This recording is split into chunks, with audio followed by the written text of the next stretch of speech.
अनंत हरि कथा अनंता कहे सुनहि बहु विधि सब संता।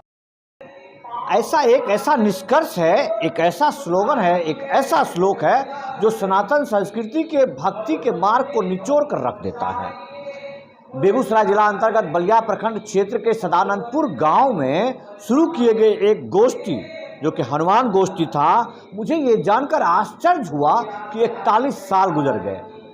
इस भक्ति में कार्यक्रम में जो महात्मा उपस्थित होते हैं, जो भव्य प्रखंड विद्वान उपस्थित होते हैं, उनकी प्रकाष्ठा ये है कि अब अयोध्या, काशी, मथुरा से भी लोग आने लगे। ये हमारे साथ जो व्यक्ति हैं किसी पहचान के मोहताज नहीं हैं, प्रखंड विद्वान हैं, प्रवचन के लिए दूर दूर तक जाते हैं बेगूसराय से और सदानंदपुर हर साल आते हैं गोष्ठी में। मैं तो पहले ढेर सारा स्वागत करूं और जानने का प्रयास करूंगा कि इस हनुमान गोष्ठी की कितनी प्रकाष्ठा है कि अब लोग इतने दूर दूर से आने लगे और क्या महत्ता है महाराज जी। श्री रामचरितमानस गोष्ठी महावीर गोष्ठी के नाम से जो सदानंदपुर में चल रहा है, तो अभी आप सुने ही कि लंबे समय से चल रहा है। 41वां अधिवेशन शुरू है। त्रिदिवसीय कार्यक्रम रहता है जिसमें 16वें सुंदरकांड का पाठ और 4 बजे से प्रवचन, कथा, भजन का कार्यक्रम चलता है। तो महावीर गोष्ठी का उद्देश्य पारिवारिक, सामाजिक एवं राष्ट्रीय विकास का है। श्री रामचरितमानस एक ऐसा ग्रंथ है जिसमें परिवार की समस्या, समाज की समस्या एवं राष्ट्र की समस्या का संदेश दिया गया है। व्यक्ति कैसे जिए, जीने का संदेश, व्यवहार उसका कितना सुंदर हो, पिता के साथ पुत्र का क्या कर्तव्य है, पति के साथ पत्नी का क्या कर्तव्य है, आपस में भ्रातृत्व का चारा कैसा होना चाहिए, पड़ोसी के साथ कैसे जीना चाहिए, इसका संदेश है। एवं सामाजिक संतुलन, समन्वयात्मक भाव, जातीयता की संकुचिता की धारणा को छोड़कर और सबसे हिले मिले रामचरितमानस का और इस गोष्ठी का यही उद्देश्य है। आप प्रखंड विद्वान हैं, आप धर्म के इतने शास्त्र, लेकिन मैं ये जानना चाहता हूँ कि बेगूसराय जिला में मेरा पैतृक गांव भी है, सदानंदपुर की महत्ता कुछ विशेष है कि 41 साल के बाद अब लोगों में इसके प्रति क्या जागरूकता है और लोगों का और भी कुछ सहयोग हो, लोगों का जो धर्म के प्रति भावना हो। इस ठाकुरवाड़ी में 3 दिवसीय कार्य को आपने देखा, कितने लोगों का सहयोग रहता है और कितना उल्लास रहता है। हाँ, लोगों के सहयोग का उल्लास रहता है, तभी तो 41 साल से चल रहा है। और धीरे धीरे अब युवक लोग भी इसमें जुड़े हैं।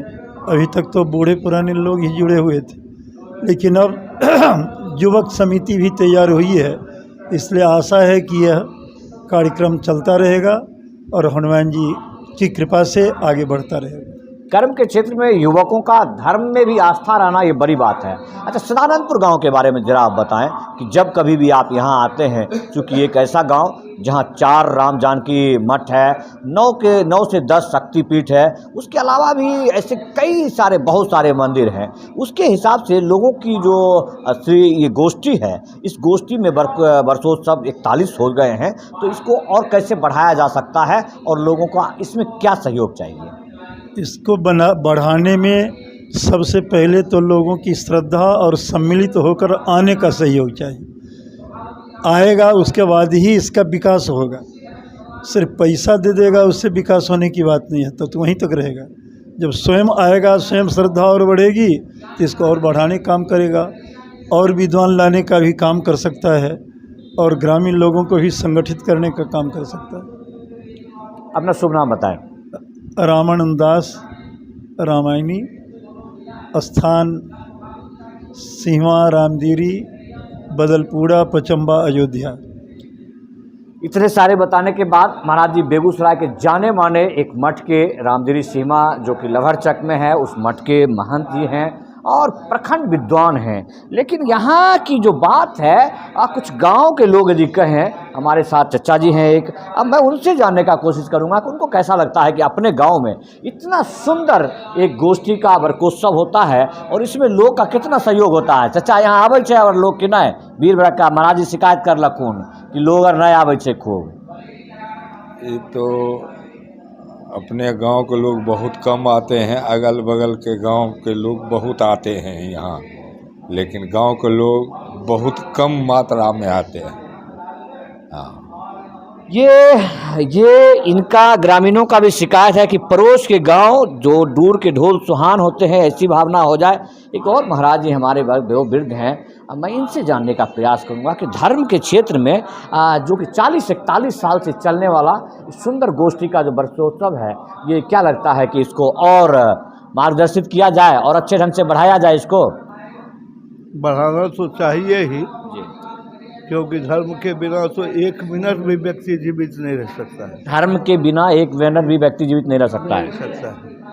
क्योंकि खाने पीने में भी धर्म चाहिए नहीं, क्या हमको खाना है क्या नहीं खाना है। शास्त्र तो कहा है आहार निंद्रा भय मैथुनम च एतत् पशु भी नरानाम धर्मो ही तेषाम अधिको विशेषः धर्मे ही न पशु भी समान। हमारा आज़ादी के बाद आहार में गिरावट हो गया है। शास्त्र कहता है आहार शुद्धो सत्य शुद्धि ध्रुवा स्मृति सब ग्रंथि नाम विप्र मोक्ष है। मोक्ष का अर्थ होता है भीतर जो विकार है काम क्रोध लोभ मोह मात्सर्य ईर्षा, इसका जब तक समन नहीं होगा, समन होगा आहार शुद्ध होगा। आहार तो शुद्ध हमारा है नहीं। आज जितने भी हम भोजन करते हैं या सब्जी खाते हैं, दूध भी सब जर्सी हो गई। जर्सी गाय का और देसी गाय में बहुत अंतर है। तो आहार जब अशुद्ध होगा तो विचार अशुद्ध हो जाएगा, और विचार जब अशुद्ध होगा तो व्यवहार अशुद्ध हो जाएगा। यही कारण है जब तक आहार की शुद्धि नहीं होगी तब तक विचार की शुद्धि नहीं होगी, और जब तक विचार की शुद्धि नहीं होगी तब तक व्यवहार शुद्ध नहीं होगा। तो इतने बातों में आप साफ तौर पर महसूस कर सकते हैं जो व्यवहार की शुद्धि है वो सर्वप्रथम है, मन की शुद्धि दूसरी बात की बात है। तो अपना नाम बता जरा। हमारा नाम तो साधु में केशव दास कहते हैं, घरेलू नाम केदार सिंह रामायणी है, और हम भी सुन्नू परिषद के जिला का 14 वर्ष अध्यक्ष रहे हैं। और ये करपाती जी का जो आंदोलन हुआ था गौरक्षा और राम मंदिर के जो आंदोलन हुआ, सारा जीवन उसी में व्यतीत किए हैं। अब अभी घर पर रहते हैं, जहाँ रामचरितमानस की कथा होती है वहाँ महाराज जी के साथ जाते हैं। तो इस तरह से आप यदि बढ़ाते हैं इस गोष्ठी को, इस वर्षोत्सव को, तो ऐसे तमाम विद्वान, प्रखंड रामायणी लोग देखने को मिल जाएंगे। इसलिए मैं अपने तरफ से निवेदन कर जाता हूं कि ये जो 41 साल बीते हैं, इसी तरह 441 बीते तब भी हम लोगों को पता ना चले। सहयोग इस प्रकार का होना चाहिए, क्योंकि नगर समान ग्राम सदानंदपुर यदि इस प्रकार के छोटे मोटे आयोजन करता है तो कोई बड़ी बात नहीं है। यहाँ पर जिस तरह से धर्म की प्रकाष्ठा बढ़ती जा रही है, मुझे लगता है नगर का प्रभाव भी बढ़ेगा। जय श्री राम।